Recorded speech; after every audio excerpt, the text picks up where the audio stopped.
Hello and welcome to my channel, MW3. I've got a special guest here today. He is Mr. TopperGecko, the newest member to Ken Burton's Wolfpack, Mr. YouTube Encyclopedia, and all round good egg, Mr. TopperGecko. Hello, I am a good egg. Thank you very much for having me on, Mr. Cockney Rebel. I very That's much look right. forward to this. It's my pleasure, mate. I've been looking forward to this as well. Okay, mate. So let's get down to the nitty gritty. So how did you get into Ken Burton's Wolfpack? Well, funnily enough, what actually happened is that I went to Hair Replacement Studios, the place where Shane Warne, Michael Driscovic, and other luminaries such as Wayne Rooney got their hair transplants, and I actually paid for them to transplant hair onto my shoulders so that I would look like a wolf.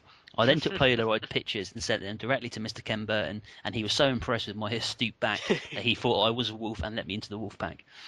Only joking, of course, Mr. Cockney. You were too smart to fall for that. To cut a long story short, I was mates with Jay for a long, long time, and then I was mates with Maxwell because I started talking to Maxwell to take the piss out of Jay.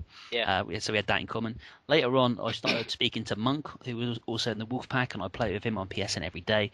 Yeah. And through Monk, I got to know Jim. So when I did the recent live streams, I think hopefully Glenn thought I was half decent, and then when he asked the lads what they thought of me, I'd managed to weasel my way around enough of them for them to say, would you like to come in the Wolfpack? But I didn't know anything about it until Jay came on Twitter and asked me to come on Skype, etc.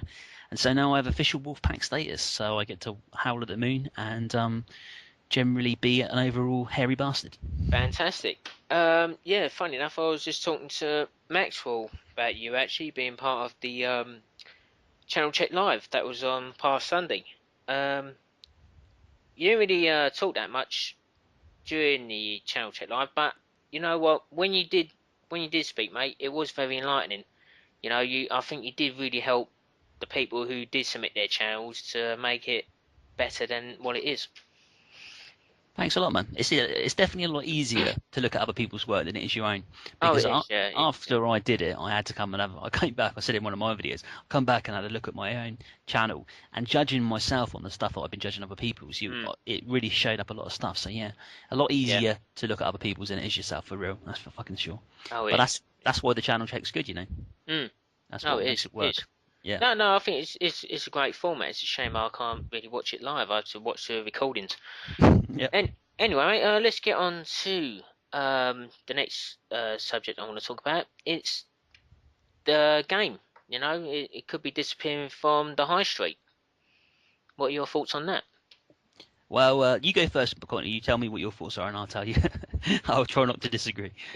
Well, I think it's a shame, because they are a specialist video game store, and there's very few of them about.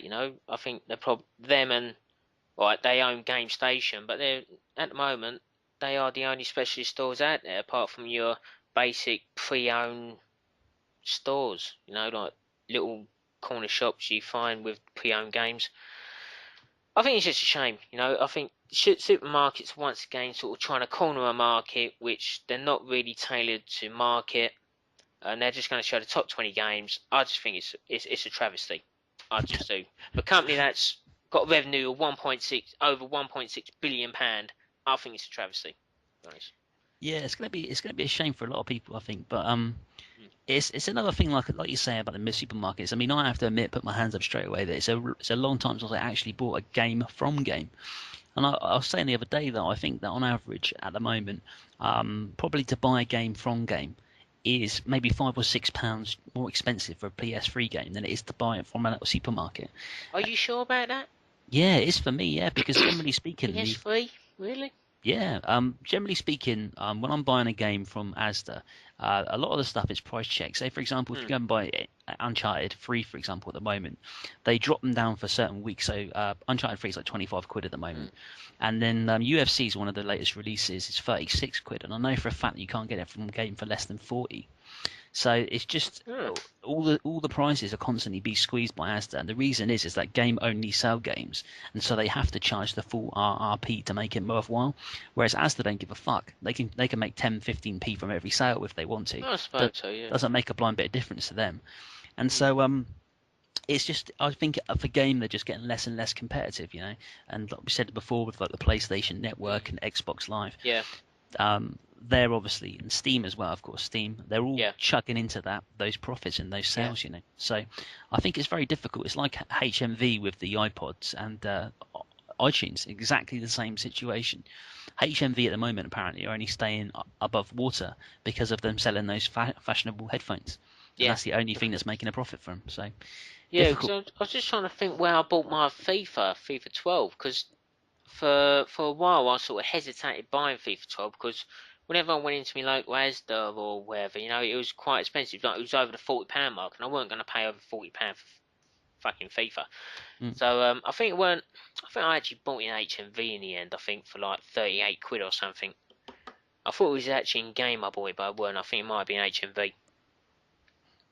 There you go. Yeah. Yeah, that's a Yeah, great so question. the bargains are out there. It's not just the supermarkets you can get a bargain. You can just go pop into HMV. You normally do. Yeah, Okay, that's the right. thing. That's the thing though with Asda. Asda generally, you have to be a little bit switched on Yeah, because they'll drop a price for a week and then it'll go yeah, back up again. So you'll see something for 25 quid and then it'll be 35 quid the next week. So you do have to keep an eye out. But if you go in there in and out, you tend to find some good bargains. So yeah, a tip for you guys. yeah, yeah. Good tip there.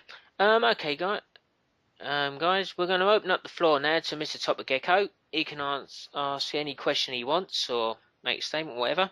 Go ahead. Yeah, it was talking about earlier. I was asking Mr. Courtney Rebel this question.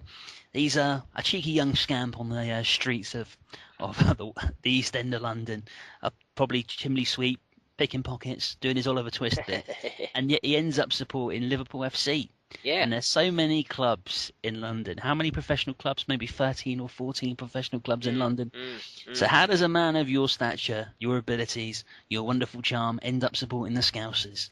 Let us let me know, Courtney. Let me know. Well, in fact, I was brought up in the 80s. I was born in 83, so obviously Liverpool were the dominant side at the time.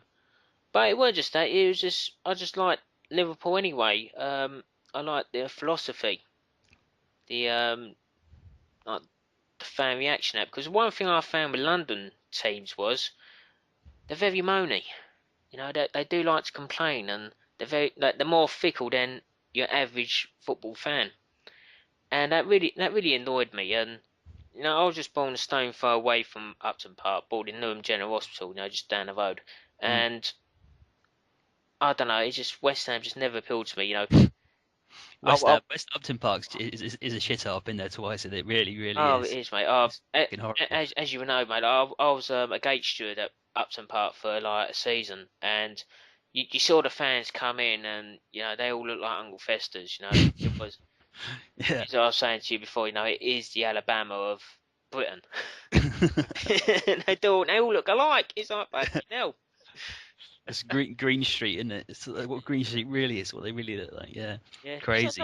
not that I don't support my local teams, like because I keep an eye out for Dagenham and Redbridge, and I've been to Millwall a few times because I've actually jumped ship and moved south of the river, gone into bandit territory.